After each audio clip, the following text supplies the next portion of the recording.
Magandang hapon po sa inyong lahat. Ako po si G. Tonji. Welcome to Kababayan Today.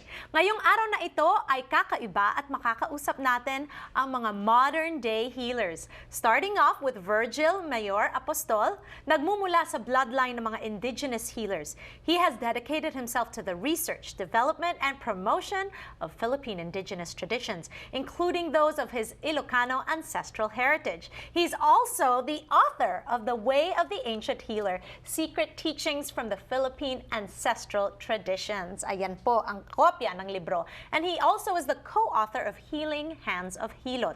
Isa siyang manghihilot at nagabuwaya. Joining Virgil today is Lynn Pacificar, isang modern-day healer as well. Lynn is descendant from a long family line of shamanic healers. In her healing practice, she employs Reiki, energy clearings and extractions, chakra lining and activation, drumming, and tribal singing.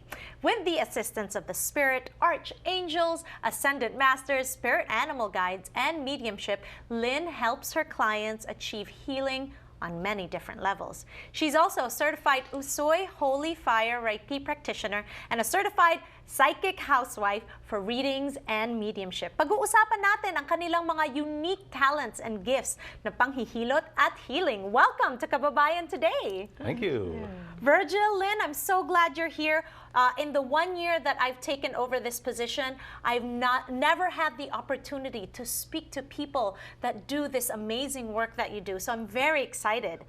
Okay, so pag-usapan natin, saan po kayo lumaki? Alam kong Filipino kayo pareho. Lynn, did you grow up here in America? I did. I was born here in Los Angeles. I'm a Hollywood girl. Okay. And taga saan ang mga magulang mo sa Pilipinas? Taga Cotabato po. Okay. And my dad is from Tacloban. All right, and I do know that you're going to be going back very, very soon. Yes, I'm leaving Okay. very soon. All right. And then Virgil, kayo naman, saan kayo lumaki? Grew up in San Diego. Okay. Pero nag-aral ako din sa Silang Cavite, sa Philippine Union College. Okay, so dito ka ipinalaki, pero you decided to go back to the Philippines to study. Why? It was an opportunity. My parents sent me there. I just graduated from high school, so... Na-culture shock ka ba when you went there? Hindi naman. Okay. I felt at home. Okay. I did not want to come back, actually. Oh, really? Yes. Okay. And so going back in your very formative years, how has that sort of affected your overall perspective? Well, I see it as seeing two sides of the coin. Because I grew up in America, I was able to see the lifestyle, the way of thinking. But then when I went over there was a sense of inner knowing that, this is my people, this is my home, the land, especially the culture.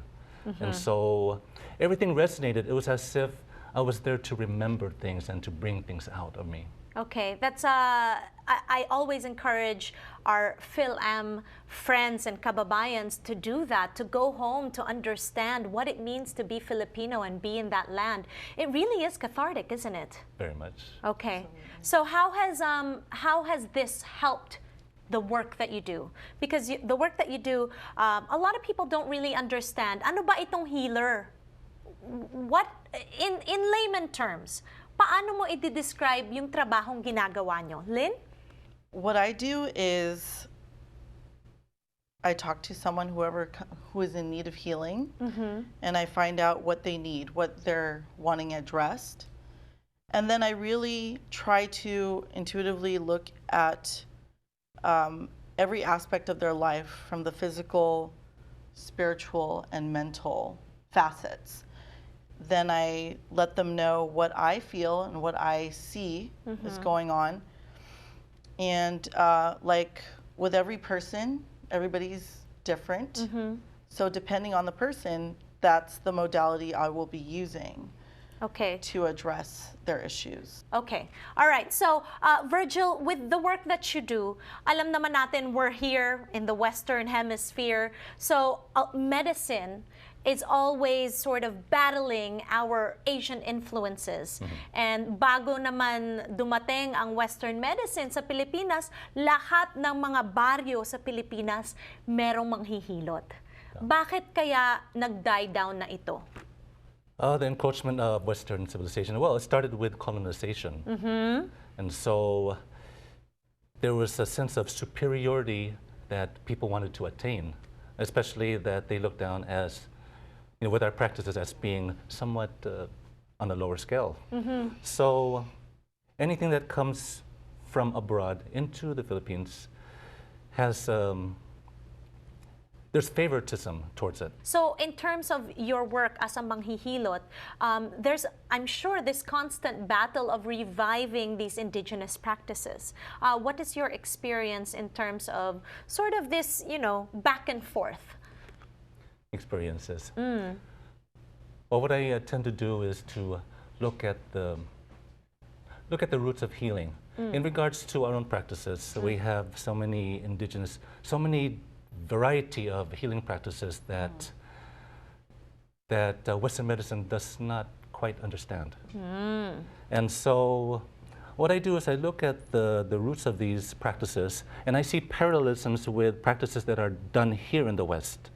What would be an example? One example, for example, is there was a doctor here in the U.S.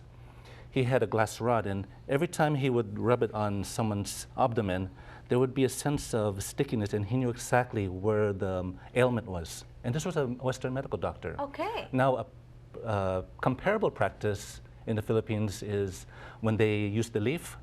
Oo.